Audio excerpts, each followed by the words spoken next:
خۆشەویستانی کورسات نیوز سڵاوتان لێبێ لەگەڵ هاوکارانم بەیەکەوە پانۆرامای ئەم شەوتان پێشکەشەکەین. هەڵبەتە دوێنێ هەڵبژاردننی سەرۆکاتی و پەرلەمانی تورکیا بوو. جەدەلی جۆراوجۆری بە دوای خۆی داهێنا و لە پرسی سەرۆکایەتیدا هیچێک لە کاندیدەکان نەیانتوانی دەنگی پێویست و دیاریکراو بەدەست بێنن تاکو و بچنە کۆشتی چانکایە. بەڵام ئەوەی جێگەی تێڕامانە ئەوەیە کە هەم پارتی دادوگەشە پێدان و هەم پارتی چەپی سەوز کە درێژکراوە یاخود پارتی هەدەپێ دەنگیان کەمی کردووە. لە گەڕی دووەمی هەڵبژاردنەکانی سەرۆکایەتیدا هەنگاوەکان بەرەوکوێ ئایا تورکیا دەکەوێتە ئاڵۆزی سیاسیەوە بە تایبەت کە دەنگی دوو کاندیدە ڕکەبەرەکە لە ئاستێکی لێک نزیکن. ئەم شەو لێکەوتەکانی دەرەنجامی هەڵبژاردن تاوتوێ دەکەین بە میوانداری هەرێک لە بەڕێزان لە ئامەدەوە بەڕێزکی زیلان چاودێری سیاسی، هەروەها لە هەولێرەوە بەڕێز ناسر یاعیز لە نوێنەرایەتی هەدەپە لە هەولێر، هەروەها بەڕێز جێگر برادۆستی چاودێری سیاسی، هەروەها لە پارێزگای ئەڵەبجەوە بەڕێز ئیبراهیم حاجی زەڵمی نووسەر و چاودێر. سەرەتا لە بەڕێز مامۆستا ئیبراهیمە پرسین، مامۆستا تێڕوانینت بۆ هەڵبژاردنەکان چی بوو و دەرەنجامەکان چیمان پێڵێن؟ سەرەتا ڕێز و سڵاو و خۆشەویستیم بۆ جەنابتان و بۆ بینەران و بۆ بیسەرانی کەناڵەکە. ڕێز و خۆشەویستیم بۆ هەموولا. دیارە دوێنێ 15 چواردەی بڵێن مانگ هەڵبژاردنێکی گەرم و گڕ و کەموێنە لە مێژووی تورکیادا بەڕێوە چوو. هەڵبژاردنێک کە لە ڕاستیدا ئەگەر لاکردنەوەیەکی مێژووییمان هەبێ بۆ هەڵبژاردنەکان ئەتوانین بڵێن هەڵبژاردنێک بوو کەوا دوو ئایدیا و دوو ئایدیۆلۆژیا و دوو هاوپەیمانیەتێکی خاوەن باگراوندی جیاواز لە کەیبەرکێدا بوون. لە ڕاستیدا ئەگەر تەماشای دەرەنجامەکان بکەین لەگەڵ ئەو هەنگاوانەی کە بۆ هەڵبژاردنەکە نەران وەکو بانگەشە، تەماشاکەی زۆر جیاوازیەکی ئەوتۆیان لەگەڵ ساڵانی پێشوودا ئەوەندە نەبوو، بەڵام ئەو ململانێ و کێبەرکێیە بەڕاستی لەو هەڵبژاردنانەدا دەرکەوت. یعنی بە جۆرێ لە جۆرەکان وای دەرئەخست کە بەڕاستی بنەمای دیموکراسی و بنەماکانی هەڵبژاردن و کۆمەڵگایەکی زیندوو لە کۆمەڵگای تورکیدا ئامادە بوو. تەماشاکەین ئەوەی کە دیموکراسیەت و هەڵبژاردن دەیویست لەو کۆمەڵگایەدا هەمووی هاتبووە، ینی بە جۆرێ لە جۆرەکان دەرکەوتە کرابوو. حەقیقەتەن دەرەنجامەکان وەگوتمان دەرەنجامێکی ئەوەندە جیاوازی نەبوو، بەڵام تەماشاکەین ئەو خەلفیەتە جیاوازەی ئەم دوو هاوپەیمانیەتیە، ئەو دوو بڵێن ئایدیۆلۆژیا سیاسیەی کە لە پشت ئەم دوانەوە بوو، وای کردبوو کە جۆرێک لە زیندویەتی بە بڵێن پرۆسەکە دروست بە، ینی جۆرێک بنوێنێ کە هەموو وڵاتانی چواردەور و خەڵک تەماشای ئەو بڵێن پرۆسەیە بکات. بەڵێ مامۆستا گەڕێمۆلات بەڕێز ناسر دەم باش نەڕینەوە لەسەر هەڵبژاردنین تورکیادا چاوا بوو، ینی هەڵبژاردن باش بڕێوە چوو و یاخود هەدەپێ یان پارتی چەپی سەوز. بەڵێ ئەلبەتە کاک ناسر دەنجیبنی ئێستا بۆ ناچێت ئامادە نییە. کاک جێگەر سڵاوت لێ بێت، تۆ لە ئەنقەرە بوویت، لە چاودێری هەڵبژاردنەکان بوویت، چیت بینی لەوێ؟ بەێ دەمەواژی خۆش بە وێشان خۆش بە ئەو کاک ناسرە کاک ینی ونجی ببورینە کاک ناسر ینی من گوت ینی نەرینەوە لەسەر هەڵبژاردنێن تورکیا چاوا بوو ینی نرخانەوە چاوە ینی لەسەر بتایبەت دەرەنجامی نوێ هەڵبژاردنێ بەێ بەێ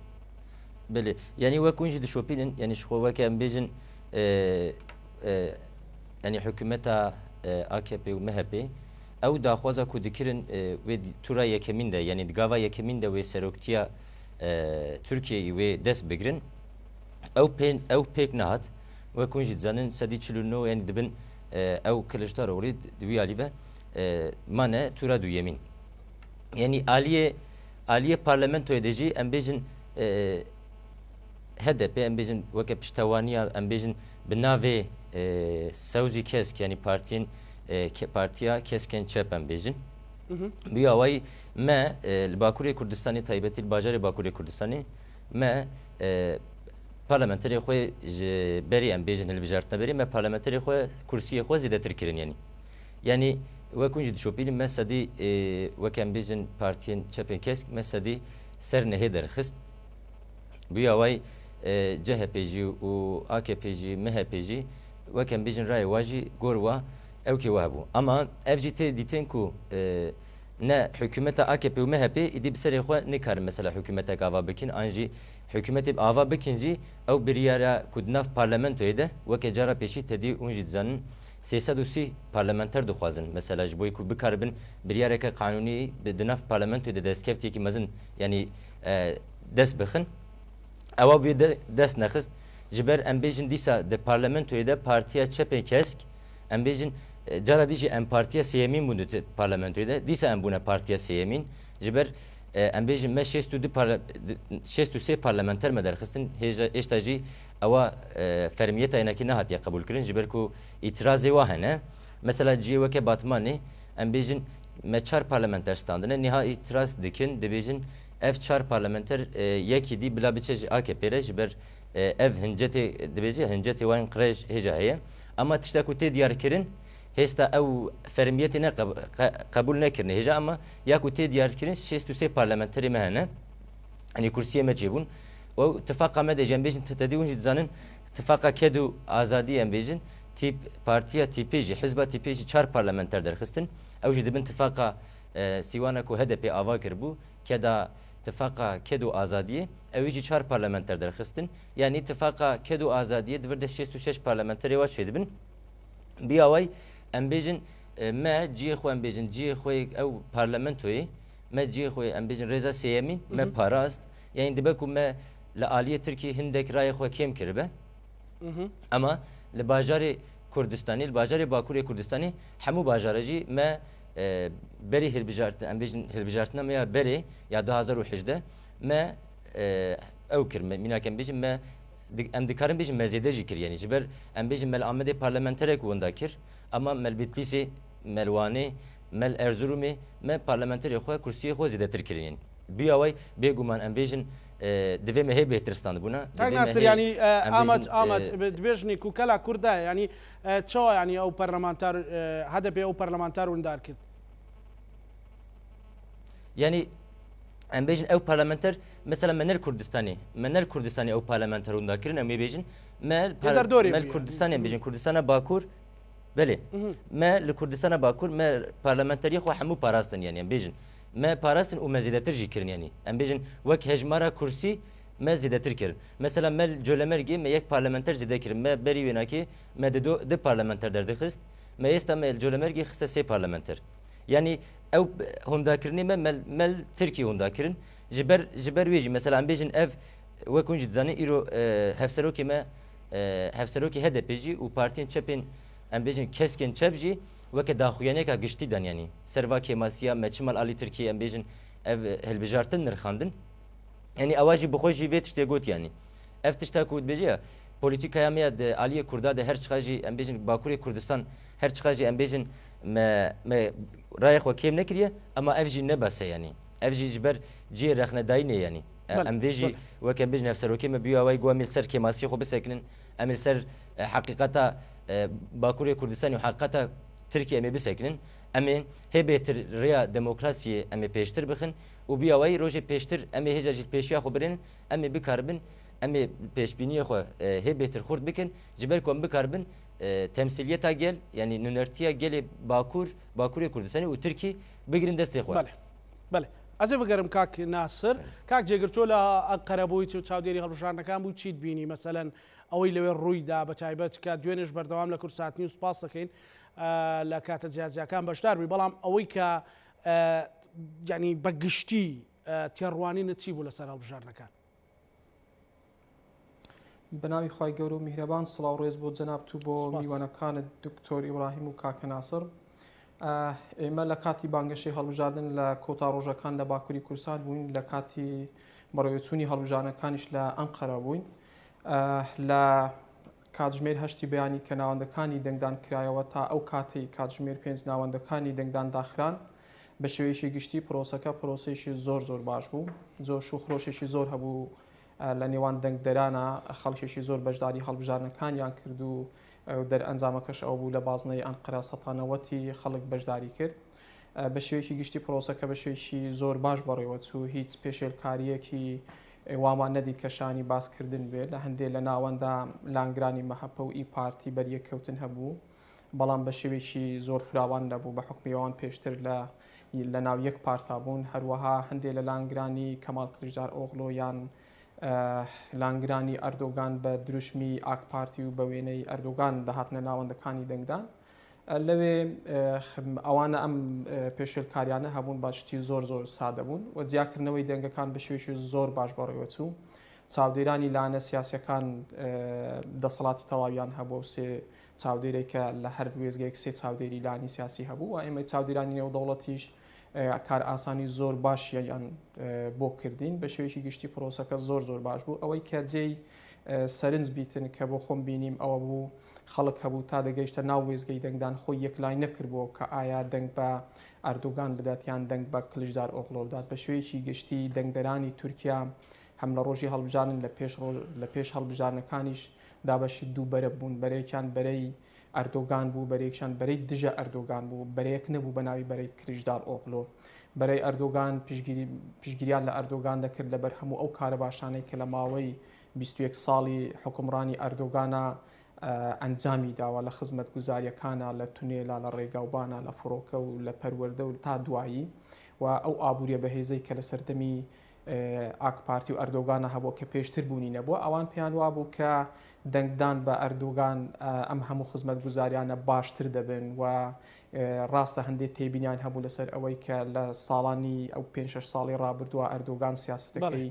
گۆڕاوە زیاتر بەلای سەربازیە چووە پەیوەندەکان لەگەڵ وڵاتانی دراوسەیە ئەو بۆ بەڵام پێیان وا بوو کە جارێکی دیکە دەرفەتێکی دیکە بە ئەردۆگان بدرێت باشە بەرەی دژە ئەردۆگان پێیان وا بوو کە ئەمە دوا 5 ساڵی تەمەنی ئەردۆگان دەبی لە سیاسەتە ڕەنگە لەم 5 ساڵەیە لەبەر ئەوەی حکومەکە حکمی تاکە کەسیە حکمی سەرۆکاتی نییە ئەوان زۆر جەختیانەوە دەکردەوە کە ئێستا سیستەم لە تورکیا سیستەمی سەرۆکاتی بوونی نییە سیستەمی یەک تاکە کەسە کە ئەردۆگانە کە بە ئارەزووی خۆی دەسوەردان لە دەسەڵاتی هەیە نەک هەر دەسوەردانەکە دەسەڵاتی ڕەها هەیە ئەو 12 دەسەڵاتی کە بەپێی دەستور بۆ خۆی داڕشتووە و لە ڕاپرسیە خەڵک دەنگی پێداوە دەتوانێتن گۆڕانکاری زۆر بکاتن لە بەرژەوەندی خۆی لە بەرژەوەندی دەوروبەری خۆی لە بەرژەوەندی پارتەکەی خۆی و زۆر بە ئاسانی دام و دەستگای تازەی کردوتەوە بە ناوی جیاواز و خەڵکێکی زۆری لەوێ دامەزراندنەوە ئەمانە هەمووی کاریگەریان هەبووە لەسەر ئابووری تورکیا بۆیە پێویستە ئەردۆگان کۆتایی پێبێت مانەوەی ئەردۆگان بۆ 5 ساڵی دیکە بۆ دیموکراسیات بۆ مافی مرۆڤ بۆ ئازادیەکان بۆ پرسی کورد بۆ پەیوەندەکانی تورکیا لەگەڵ ڕۆژ ئاوا لەگەڵ ئەمریکا لەگەڵ ناتۆیا لەگەڵ جیهانی ئیسلامیا لەگەڵ وڵاتانی کەنداوە پەیوەندەکە زۆر خراپ دەبێت پێویستە هەمومان لە بەرێکە کۆب بینەوە اینجا بەرەی بەناوی ئاوپەیمانی میلەتا بێ یان کلژدار ئۆغڵۆ بێ گرنگ نییە گرنگ ئەوەی لە یەک بەرەیە بین بۆەوەی دوجار ئەردۆگان لە دەسەڵات دوور بخێنەوە بەڵام ئۆپۆزیسیۆن سەرکەوتوو نەبوو لەمەیە ئەمەش پەیوەندی بەوەی بەبوو کە ئمە لە زۆر زوو باسمانەوە کرد پێش ئەوەی کە کاندیدانی سەرۆکاتی کۆماری شەبن من هەر لە کورساتەوە باسم کرد ئەگەر ئۆپۆزیسیۆن کلژدار ئۆغڵۆ و مەڕال ئەکشنال کاندید نەکەن بۆ پۆستی سەرۆکاتی کۆمار شانسی ئۆپۆزیسیۆن زۆر بەرز دەبی لە بەرامبەر ئەردۆگانە بە تایبەتی کە ئێستا کۆدەنگی ناوخۆیی و تا ڕادەیەک نێودەوڵەتیش هەیە بۆ ئەوەی کۆتایی بەدەسەڵاتی ئەردوگانە بێت بەڵام بەداخەوە ئۆپۆزیسیۆن سەرکەوتو نەبوون لەوەی کە کاندیدێکی باش کاندیدێکی شیاو کاندیدکە لە بەرامبەر ئەردوگانە سەرڕای ئەوەی کە ئەکرەم ئیمام ئۆغڵۆ هەبوو بابەتێکی دیکە کە زۆر جێ گرنگە خەڵکی تورکیا خەڵکێکی محافیزکارە بەشێکی زۆری محافیزکارن کەماڵ کلیژدار ئۆغڵۆ کەسێکە کە لە محافیزکارەکان زۆر دوورە هەرچەندە لە ماوەی بانگەشەی هەڵبژارنا سەردانی مزگەوتەکانی دەکرد نوێژی دەکرد لە مانگی ڕەمەزانە فتاری لەگەڵ خەڵکی مسلمانە دەکردەوە بەڵام دەکرا ئەکرەم ئیمام ئۆغڵۆ باکە تەمەنەکەی باشتر بوو و لەلایەنی دینەوە هیچ شتێکی لەسەر نییە ڕەخنەیەکی لێ نەگیراوە بە شێوەیەکی گشتی هەڵبژارنەکان ئەوەی کە بینیمان چاوەڕوان کراو نەبوو بە هیچ شێوەیەک کەسمان تەوەقۆی ئەوەمان نەدەکرد کە لە گەڕیەکەمە ئەردوگان ئەو دەنگە زۆرە بێنێ کە ئێستا پێویستی بە دەنگێکی زۆر کەم هەیە بۆ ئەوەی سەرکەوتن لە گەڕی دووەمە بەدەست بێنێتن. بەڵێ ئەگەر وڵات کاک جێگر بەڕێز سدکی زیلان سلااوڕێز ینی شۆپاندنیوەش بۆ دەرەنجامێ و بەڕێڤەچوونە هەڵبژاردنێت چاوە ینی هەتا نەها دە تورکێدا چ دەبێژن و حتا دە میدیایەدا چ دەبێژن و وەکو چاودێرێکە سیاسی.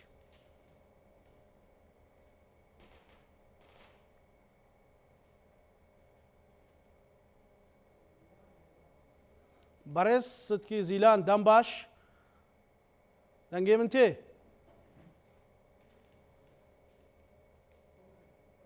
بەڕێز سدکی زیلان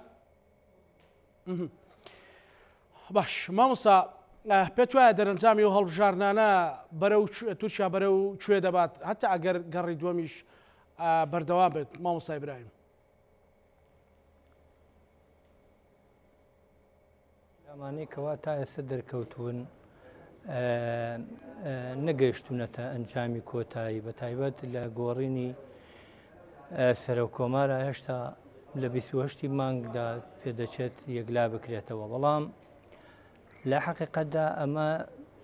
دوو پاشخانی فکری و کللتوری لە پشت ئەم دوو بەرەیەوە هەن هەر یەکەیان کۆمەلگا ڕۆ ئاراستەیەک بەرەو شێوازی کارکردنی جۆرێک جیایان هەیە ئاکەپە کە نزیکەی زیاتر لە دوو دەیە خەریکە لە تورکیا کە کار دەکات لە حەقیقەتدا ئەو پاشخانە کولتوری و فکریەی کە هەیەی بە جۆرە لە جۆرەکان پاشخانێکی ئاینیە ئەم پاشخانە ئاینیە نازانم دەنگم ئەگات پێم وایە دەنگم قەتع بوو بەڵێ پێم وایە ئەم پاشخانە ئاینیە ئەمڕۆ هەر ئەوەیە کە لایەنەکەی تری تەواو نیگەران کردوتەوە هاتۆتە سەر خەت بە کە جەهەپە نوێنەرایەتیەکە ئەمە ئەم پاشخانە لەسەر بنەمایەکی ئاینی بە جۆرێ لە جۆرەکان تاکەکانی لەسەر بنەمای وەلا دروست دەکات بەڵام پاشخانێکی کللتوری سیاسی تریشمان هەیە کە ئەتاتورک جەهەپە خۆی بۆ خۆی خاوەنیەتی ئەو پارتە دروستی کردووە لەسەر دەستی کەمال ئەتاتورک لە تورکیادا کە بنەماکانی سیکۆلاریزم و کۆماری و بە جۆرە لە جۆرەکان ئەو دەوڵەتە تورکیەی کە ئەمڕۆ هەیە هەر یەکەیان دەیەوێت پارێزگاری لەو پاشخانە و یاخود بە جۆرێ لە جۆرەکان نوێنەرایەتی ئەو پاشخانە بکە ئەوانەی کە بڵێن جەماعەتی جەهەپە ئەو تاکانەی کە ئاراستەیان دەکەن و بە جۆرە لە جۆرەکان لە ڕووی فکریەوە لەسەر بنەمای ئینتیما تاکەکان ئاراستە دەکەن هەر یەکەیان ئەم دوو بنەما فکریە کە دوو بنەمای جیاوازن یەکێکیان لەسەر بنەمای دینیە یەکێکیان لەسەر بنەمای عەقڵانیەت و بەرژەوەندی و بە جۆرە لە جۆرەکان پڕکردنەوەی پێداویستیەکانە ئەمیان ئەم بنەمایەکی مادی دنیەویە ئەم بنەمایەکی ڕۆحی و بە جۆرە لە جۆرەکان تێکەڵکردنی ئاینە لەگەڵ سیاسەتدا ئەم دوو پاشخانە ئەمڕۆ کە لە ململانێدان ناڕاستەوخۆ دوێنێ لە هەنەکانی وتەکانی کلکجدار ئۆغڵۆدا ئەوەمان دەبینی کە بڵێ ئەتاتورک هات عوسمانلی لابرد منیش هاتم ئەردوغان لا دەبم تقریبا ئەم شتە هەبوو بەڵام ئەوە دەمێنێتەوە بۆ 28 مانگ بزانین ئەوە چی لێدە دوایە ئەوە ئەم گۆڕانی هەریەکەیان بە جۆرە لە جۆرەکان یەک دنیا پاشخانی تر دەهێنن لە ڕووی پەیوەندی لەگەڵ دەرەوە مامەڵەکردن لەگەڵ ئەحزابە مامەڵەکردن لەگەڵ ئابووری کۆمەڵگادا پاشان ئایا هەریەکەیان لە دوای سەرکەوتن هەنگاوەکانیان بۆ ناوخۆ چۆنیە بن چونکە بە دڵنیاییەوە هەرکامیان بەڕای من سەر بکەون 4 ساڵی ئایندە 4 ساڵێکی ململانەیەکی ناوخۆیی قورستر دەبێت بۆ هەریەکەیان هەرکامیان سەر بکەون کۆمەلگای تورکی بە جۆرێک لە پشێوی تێدەکەوێت ئەوە نییە بە ئارامی و بە جۆرە خۆمانەڵێن بەرەو سەرکەوتن و ئاسایش بباو چونکە ئەمە گۆڕانکاریەکە بە قەنەعەتی من سەرکەوتنی هەرکامیان ئاراستەی کارکردن لە ناو کۆمەلگای تورکیدا بۆ هەرێکیان دەگۆڕێت. بەڵێ سوپاس بۆ بەڕێز مامۆستا ئیبراهیم حاجی زەڵمی لە پارێزگای هەڵەبجەوە لەگەڵمان بووی سوپاس بۆ شرۆفەکانت. بەڕێز ئامەد حازرە هاوڕێیان باشە بەڕێز ناسر ینی هەدەپێ یان پارتیا چەپێکەسک کەماسی خۆ دزانت کو چاوە ئەو دەنگ وندارکردن ئەو ڕێی وندارکردن کو هەندێک دەبێژن یعنی ئەگەر مقارنەکەی بکەیت گەل 2010دا کو نێزیکی 800,000 دەنگان یان 800,000 ڕێیان لیوندارکرینە ینی ئەم ئەو چاوە ینی ئەو کێماسی چنێ کێماسیان هەرێ دیار مخابن ینی وەکوژی زان ینی ئەم کێماسی خۆی وەکە ئەم بێژن کێماسیمە ئەم کێماسی خۆش خۆمە گرت دەستێنی ومە پێشەرۆژە مێزافتر بگرن دەستێنی ینی میناک هونجی ینی دەبێ ئەم بێژی ئەم بینن زمان ینی چنە مەسەلا ئەفتشت ینی وەکوژی زانم پارتیا ئەم بێژن کەسکێن چەپ بەری مەهەکی ئەم بێژن هێژان و خۆ دیار کرد گەل ڕێگۆمێ بکەون ناو ئەمێ بڤی ناوی بکەونە هەلبژارتنی نەب هەدەپێ ئەمێ پارتیên ینی پارتیان çepên kes em bêjin keskên çep em ê bikevne hilbijartinê bîya away em bêjin di mehekî de em bêjin di mehekî de ev xebat hatin meşandin yanî yani dibe kêm zêde em bêjin ew hatin meşandin ama ev tişta ku îro taybetî HDP û partiyên em bêjin partiya meya îro hizba meya îro keskên çep yani îro ew êrişê li beramberî wê nake wek hûn jî dizanin berî 10 roja berî hilbijartinê تقريبا 700 اندام ويگرتن يعني تقريبا ام بيجن هنرمندي كو پشتگیری ددانه پارتيين كسكن چپ او بنچاف کرن دیسا ام بيجن روزنامه‌وانا بنچاف کرن يعني اف ام بيجن بله اف نت شكي سا حسانه كو ام بيجن كيماسي متنه چاوله كيماسي مهنه يعني وك جواكي د كيماسي مهنه وك ام بيجن دناف ليوربينه جواكي مهنه كيماسي مهنه اما اف تشت وكان بيجن نتشتكي سا هسانه جي كو ايرو دناف نيجات پرستان ده كترابي درفتي هوقا دولتي AKP ومهبي خستي دستي خوده دناف واقع ارشاده ام بيجن دناف مثلا مين اكز بيجم اردوغان بامكان دولتي حموي بكارتاني بچار هليكوبتر او بطياره دچو هر باجاره كي دچو ودرفتي دولتي حموي بكارتاني حمو ام بيجن باجارش بوي خود گرت اما جبوي چپن کس لقادان جی جیاجواره دگرت انجی هر اندام کیونه که ریو ریباز گفن کشتنی و گفن ترس گرتنی بیا وای پیشیا خباتی وانه کار روز بروز ده تا گرتن یعنی افجی وکم بیجن یعنی از باورم برادری گاوا دی قصه کرد اوی انقره تماشا دکر یعنی او زختین کو آخری له باکوری کردستان و ترکی ده تا مشاندن روزا هل بجارتنی جی همان ترس تا مشاندن او شر تایبت پسیکولوژیک ام بیجن نوا مکتب جی دنگ دایی ندیجی باکوری کردستانی به عسکری ام بیجن بلشکرین ترکا و پلیسی وانکا ام بیجن ترسک آوا دکر یعنی ام بیجن اما به سرویت تجی ام بیجن کماسی می ام بیجن حتی روزا ما ایروجی دوی ام بیجن 2018 حتی ویگا ام بیجن و کنجی زنم ما بخوجی او کریان تقریبا دو بوينت ام بيجن ما دو راي خو ام بيجن وكل يعني سدي دو ما كيم كري يعني ام بيجن ما برينا كي سدي يازده درخست بو استا ما سدي نه درخست يعني او كيماسيه يعني بوليتيكاين ام بيجن لور بيشروجي ام بيجن شو گشتی ام بيجن هفسرو كي مين گشتي و كم بيج داخويني خو كرن ويت بيشروج ده و برفره بگرین دست و داخویانه که گشتی درباره ویت شتی ویره داین و رخنه داین و جوره داین اما افتش نایوی معنی دمده بهوی آوان نکرین تایبتی الباکوری کردستانی او بهوی آوان نکرین بلکه دلی ما دخواست هی بهتر ام بسد پارلمانتری وک هیوی ما او بکو ام بسد پارلمانتری بچنور ایرو وک شستو اف هجمار شستو سبه يعني شو او شنو بو هاد بروا زختو زورين كو دولتي تكرن يعني اك بارتي بدام دزغاه دولتي تكرن يعني او شرين تايبات شرين بسيكولوجي يعني قال كردا كرن لبر ويكي يعني نكارين بقنصات برلمانتو يعني بريز وينجي وك وينجي دشوبينن يعني جده 1015 حتى روجا ميا ايرو يعني فرمي 700,000 اندام هدفي ام بيجن سرگين و پنابري اوروبا و باشوري كردستان و دور بدور ولات دنيا يبون ديسا جده 1015 حتى نها تقريبا 178,000 جوان كرد هاتن من شعب كرن 27,000 وهاتن گرتن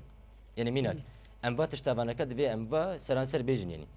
دفي ام سرانسر ام شعب نيز بن يعني اف دمو دزگي دولت ترك حمو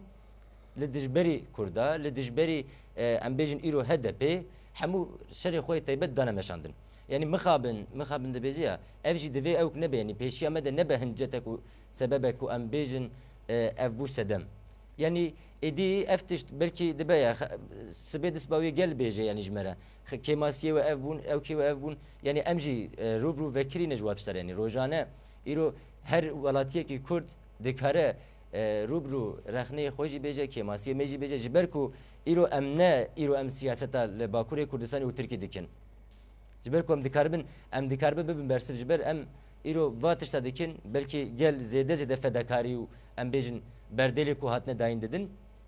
اما وکه میج تکوشینا کو ایرو باکوری کردستان و ترکیه داین نب ام بیجن ریزکا هندکه کو ام بیجن بلا نترسن بلا اوگنا بکن اما هیچ تاجی او هل بجارتن مایا يعني هیچ اجی تورا دو یمین مایا دیسا کرد خودی مافن کدور ده و ام بیجن او کی بگورن چوا کو کردا ایرو پشتوانی دا کلشتارولی هذا بيشتواني دا كلشتارولي ام بيجن من نهش كورد وان جاره توريه كمين ده ببسروك يعني بيشتي ايروج ام بيجن دو هفته دي تورا دو يمين يورا كرن بيشتي ايروج ديسا جيكو دياردا ديسا كردن ايكو وي سرو كومار بده ديار كرن ديسا كردن يعني امي وك بيشروج داش خوي بگشتي بدا خوياني كور داين سر ري باز و سر بيشتواني وي بچ اوي ب اوكي جيب ام بيجن حفسروكي ما يجشتي وحزبه ما يجشتي بجني بيوافي داخوياني بدن بله كاك ناصر برس ستكي زيلان سلافو ريس يعني شوباندنا جبو وي هالبجاردني تشوايا وهالبجاردن يعني اس بيجم ساخلم بريفتشو يعني رخنت دا هنا وشارعات تركيا بعام يعني رخنت جرين تدبيجن سروي درنجامه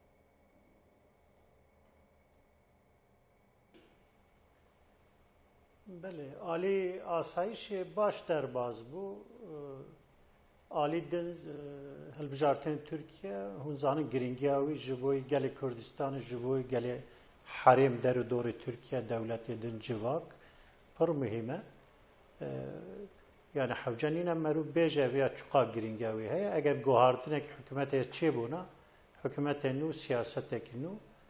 ana xuya ki gohardin çe ne buye Praniya meclisi dest disa AKP yani Parti Erdoğan o MHP o inek parti küçükse şeriki var. Bel. Hüdapar steda. بله بنرينا وا يعني دا قرا دويدا يعني تورا دويدا كي جانو لوان بربجيران دكاري بيتا سروكي يدا هاتوي تركيا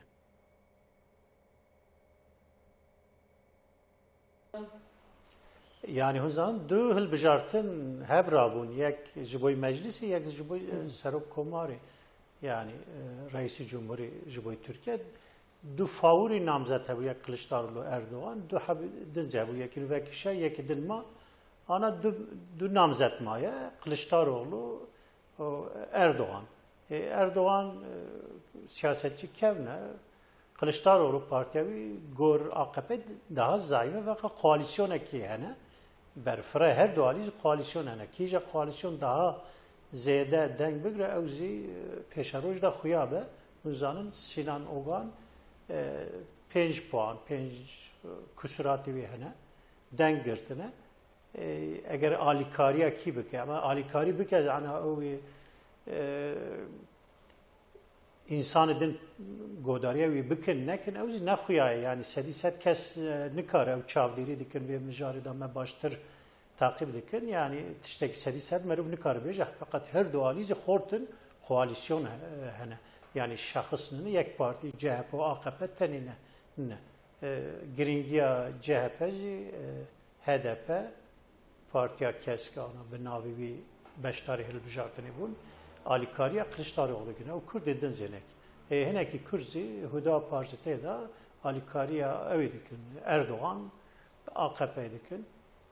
Yani jiboy Kürdanzi giringe jiboy gelime prani dengi Huda Kılıçdaroğlu yek psikolojik etken az duha tahmin dikim dersimiye yani mesele evet Kılıçdaroğlu her çuka gelime sar bineriz CHP partiye CHP uzanın Komara Türkiye Vekiliye Partiye eve Sereke'ye fakat Kılıçdaroğlu şu anda daha sempatikti, daha nizivanti çünkü heneki mesele dinzi hene. نرينا أوج بو بجدارية كردات جوابه يعني كردات كاري يعني خو بهزكا يعني يباش دنافا برلمانتوية تركيا دا جي خو بقرن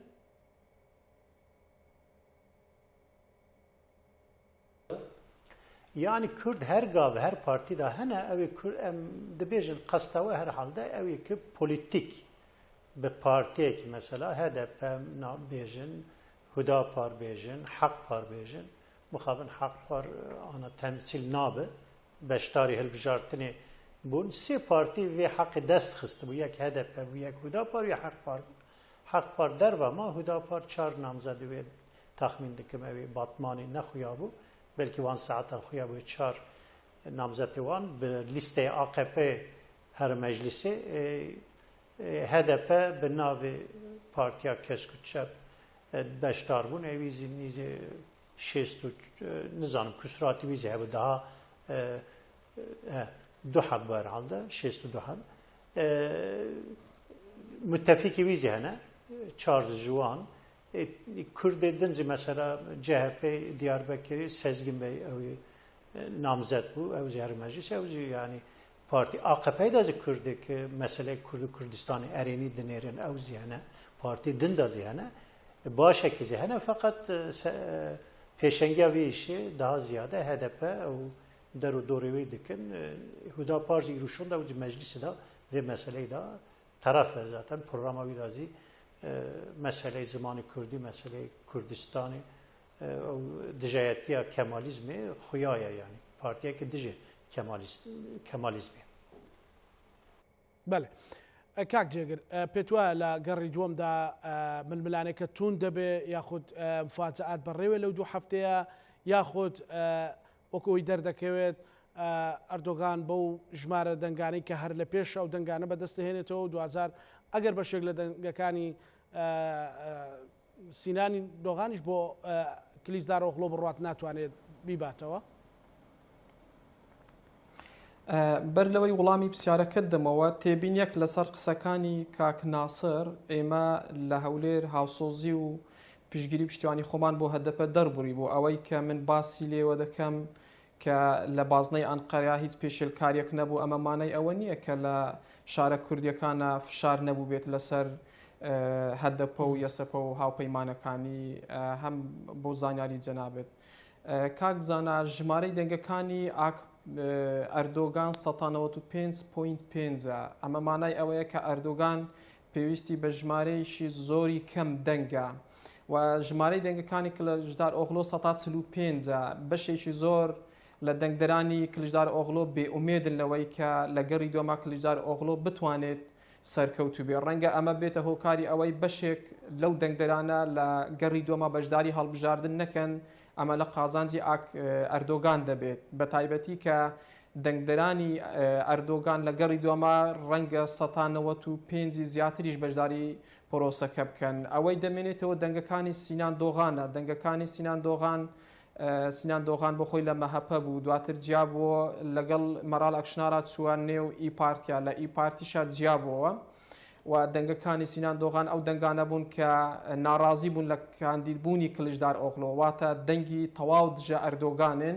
بەڵام هاوسۆزی تەواوی کلژدار ئۆغلۆژ نین بۆیە ڕەنگە ئەوانە بەشێکیان دیسان بایکۆت بکەن و بەشێکشیان ڕەنگە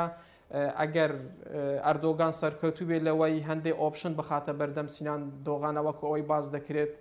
ڕەنگە سینان دۆغان کاندید بکات بۆ جێگیری سەر و کۆمار 2000 بداتێ کاریگەری دەبێت جگە لەوەی هاوپەیمانی ئاتا هەیە کە 102.4 دەنگەکانی هێناوە ئەوانیش کاریگەریان دەبێت لەسەر گەڕی دومی هەڵبژارنەکانە بەڕای من ئەوەی لە معادلەکەی ئاوت کراوە یاخود ئاوت بووە خۆی ئاوتی کردووە کووردە دەبووە کورد ئەو هەڵە گەورەی نەکرد کە کاندیدی نەبا ئەگەر بەهات بە هەدەپە کاندیدی هەبا ئێستا لە هاوکێشەکە بوونی هەبوو ڕەنگە ئەردۆگان چێ کلژدار ئۆغلۆ بکەوت با گفتوگۆ لەگەڵ کووردا بەڵام بەداخەوە هەدەپە هەڵەیەشی استراتیژی کرد کە کاندیدی نەبوو کاندیدی هەبا لە گەڕی دووەما حساباتی زۆری بۆ دەکرا بەڵام ئەم هەڵەی نەکرد تەنانەت بۆ پەرلەمانیش دیسان زۆر بەداخم بۆ ئەم قسەی کە دەیکەم هەدەپە سێ هەڵی استراتیژی کرد ئەوەی کە کاندیدی نەبوو بۆ سەر و کۆمار ئەوەی دیکە کە بەشێکی زۆری کۆمەڵگای کوردی لە تورکیا فرامۆش کرد کە ئەوانەی پێدەڵێن عشیرەتەکان لە باکووری کوردستانە عشیرەتەکان زۆر بەهێزن هەدەپە کاندیدی باشی نەبوو لە نێو عشیرەتەکانە لە بەرامبەردا ئەکپارتی سەرۆک عشیرەتەکانی هینابوو پێشەوە و کاندیدی کرد و تەنانەت جەهەپەش سوودی لەوە بینی و لە دیاربەکرا کورسیەکی هەدەپەی برتووە جەهەپە نەک ئاکپارتی ببات هەروەها هەڵەیەکی دیکەی هەدەپە و کورد لە باکووری لەم هەڵبژارنە ئەوە بوو کە نێوانی هەدەپە و محافیزکارانی کورد لە باکووری کورسانە نێوانیان زۆرە دەبووە هەدەپە دیسان کاندیدی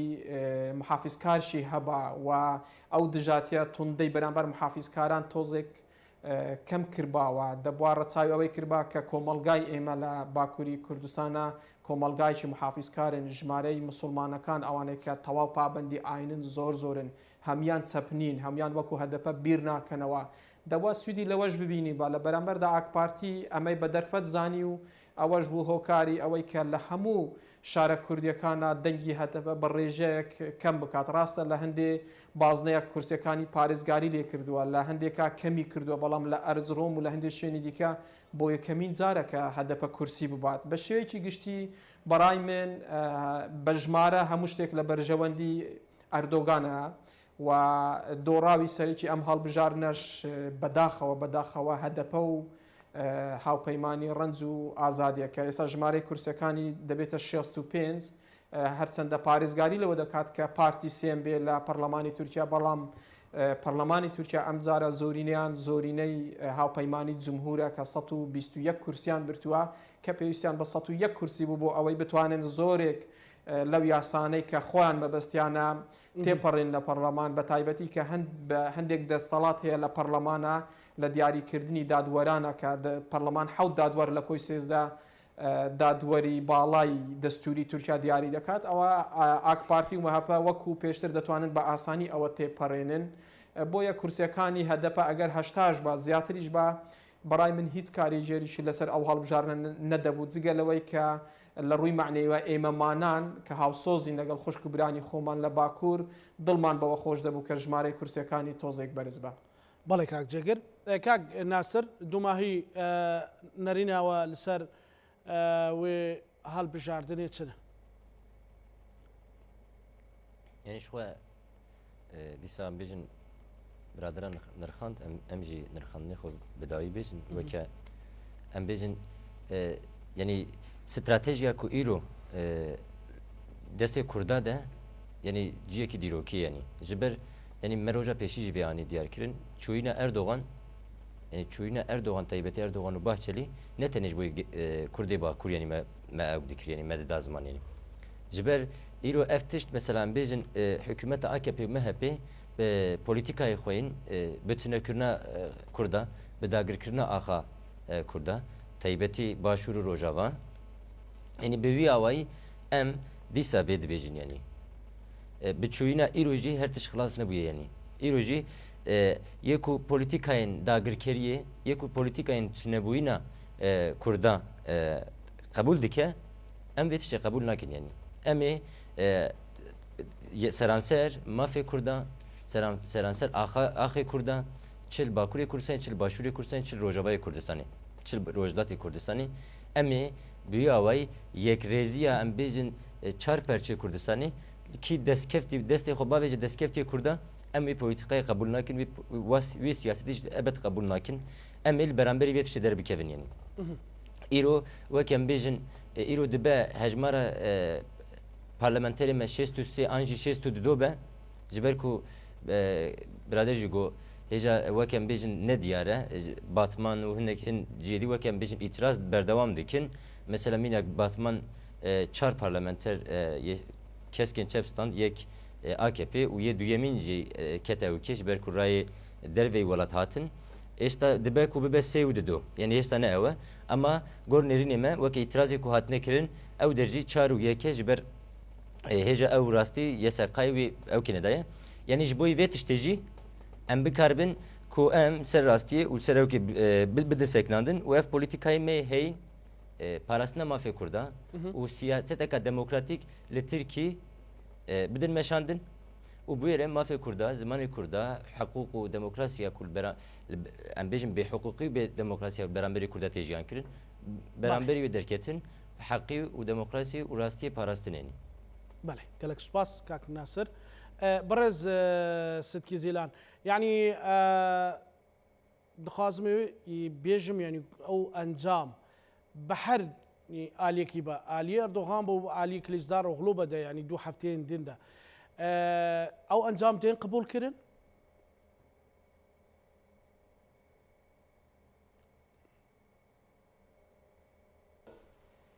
yani her dualiz